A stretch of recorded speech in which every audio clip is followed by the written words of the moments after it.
cara de ontem, sabe, Caio? Uhum. Que tinha medo, tem medo de não ser salvo, você lembra? Lembro. Eu tava lendo ele aqui quando você perguntou se tinha Uhum. alguma coisa. Então eu vou nele aqui, só Tá. pra gente ver o que vai, Tá. vai acontecer.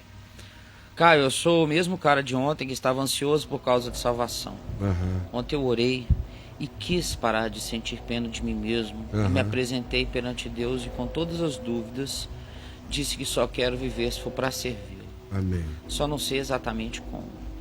Mas a luta para discernir as coisas faz parte do processo. Agora eu tenho uma insegurança grande, Caio. Vamos começar facilitando a vida dele. Como é que ele pode servir a Deus? O próximo está bem diante dele. Por isso o nome do outro já é próximo, né? Não é distante, Não é né? distante, está do lado, cara. Quer saber como é que serve a Deus? Pega o primeiro próximo Isso que mesmo. começou a missão. Não fica buscando revelação, nem orando pela China, nem nada. Serve o caboclo do teu lado. Serve teu pai, tua mãe, teus filhos, tua mulher, teus irmãos. Serve gente. É com gente. O propósito é amar. É ser gente pra gente. É ser divinamente humano, humanamente divino no meu encontro com o próximo. Esse é o projeto, esse é o processo, esse é o chamado. Não tem nada além disso. O resto é invenção. Entendeu? É Jesus Cristo em você salvando outros seres humanos. O resto é invenção ou então é mera circunstancialidade. Mas quem fica botando o chamado na circunstância deixa de ser um chamado vivo na vivência do caminho todo dia. É o cara que diz, não, eu sou um chamado para pregar para chinês. E Mandarim. fica 30 anos no Brasil em silêncio. Não comunica o evangelho para ninguém porque ele só prega para chinês. É o chamado dele. É o chamado dele. É o chamado. Não, é a atrofia dele. Não é o chamado. E não sabe nem falar mandarim. Não, e a atrofia, a desculpa dele é essa. Ele não sabe nem fazer talharim, cara. Quanto mais falar mandarim. Exatamente. Vamos lá.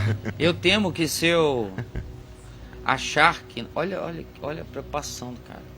Eu temo que se eu achar que não perco salvação e que eu tenho segurança eterna, eu vou ficar desleixado na luta pela santidade. Ai, meu Deus. A Bíblia alerta tanto contra a apostasia e alerta tanto quanto ao preservar.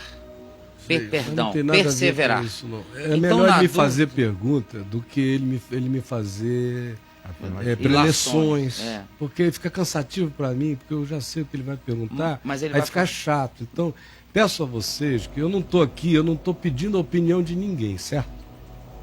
Vamos simplificar? Eu não estou pedindo a opinião de ninguém. Estou pedindo no máximo para o cara dizer o que ele está sentindo.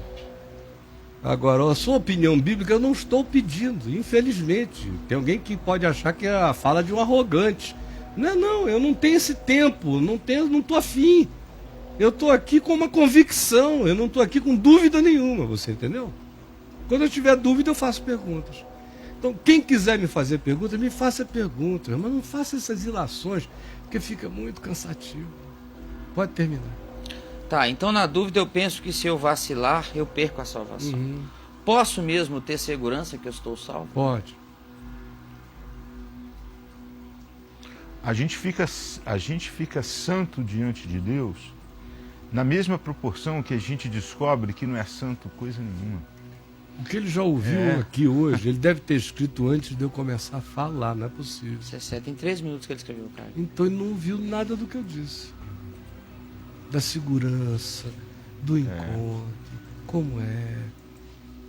Ele está tão fixado nessa coisa tópica e angustiada, mais do que qualquer coisa, ele precisava de um conselheiro calmo. De quê? Um conselheiro calmo. Sei. Porque a mente dele está muito confusa. Ele melhorou muito pouco de ontem para hoje, quase nada. Ele não vai sossegar enquanto ele tiver certeza. Enquanto ele não descansar, enquanto ele não parar de querer se salvar, se bancar. Olha, a fala dele de hoje foi do cara que vai se bancar. Eu tenho medo que se eu afrouxar, como se fosse afrouxar, quando que a graça de Deus é frouxa? A graça de Deus é justa, meu amigo.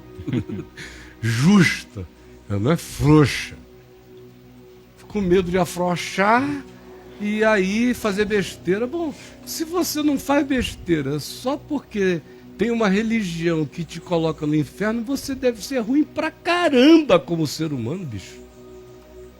Porque um cara que precisa de uma religião Pra segurar ele. canalha, pra ele não ir meter o pinto dele em tudo que é buraco que ele encontrar, é um bicho muito doido que precisa de um Deus diabo na vida dele. Não está precisando de Jesus, está precisando de Satanás para pastoreá-lo.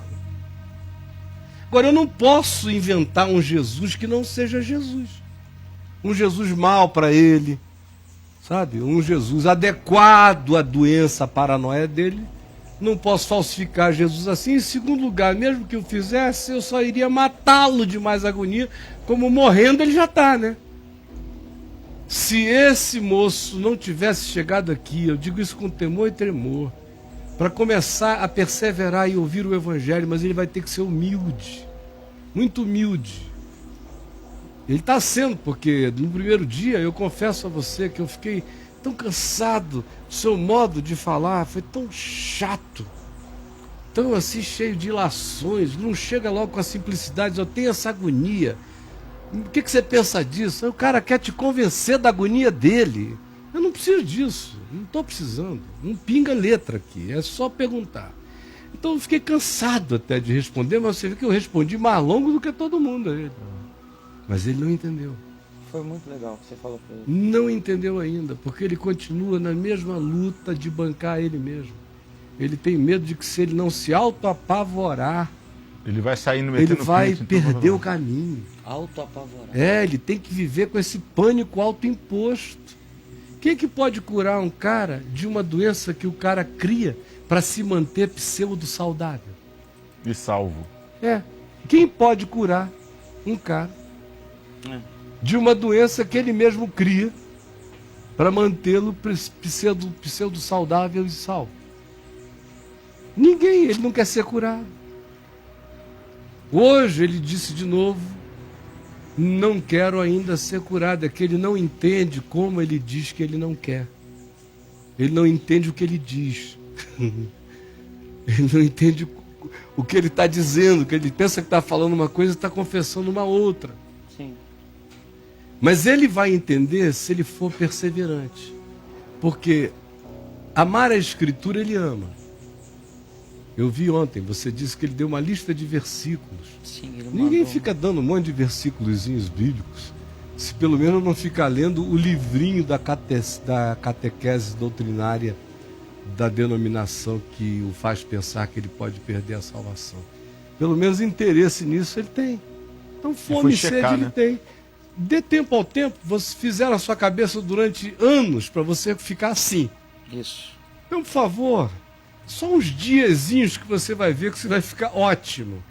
Mas não se desespere, porque se você procurar essa cura com desespero, você a atrasa. Só sente aí, calma, e vá ouvindo.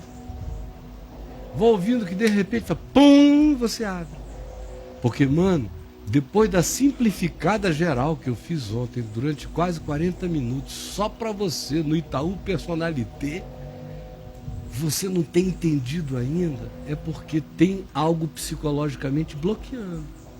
Então, se tem, a gente tem que esperar aquela hora em que o Espírito Santo vai fazer pim na bolha. Aí é impressionante. É milagre mesmo. Eu aqui recolho minha impotência.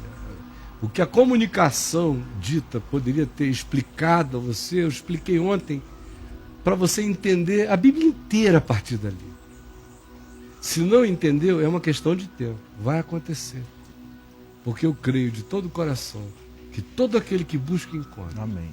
Amém. Todo aquele que pede, recebe. Amém. Todo aquele que bate, a esse abrir-se-lhe-á. Jesus, revela-te ao meu irmão Amém, Senhor. e ajuda-o a descansar, a ter paz, a confiar, a parar de espernear, de querer se justificar na justiça própria, que só o torna assim inquieto, infeliz, duvidoso, à beira de ficar mentalmente enfermo. Ajuda-o a se abandonar na fé, a acabar com essa história de céu, de inferno, de perdição, e se jogar no colo de Jesus e dormir gostoso e acordar em paz. Porque quem podia atazaná-lo, quem podia julgá-lo, quem podia condená-lo, resolveu justificá-lo. Agora, pois, já não há mais nenhuma condenação para os que estão em Cristo Jesus, o nosso Senhor. Em nome de Jesus. Amém. Amém. E aí?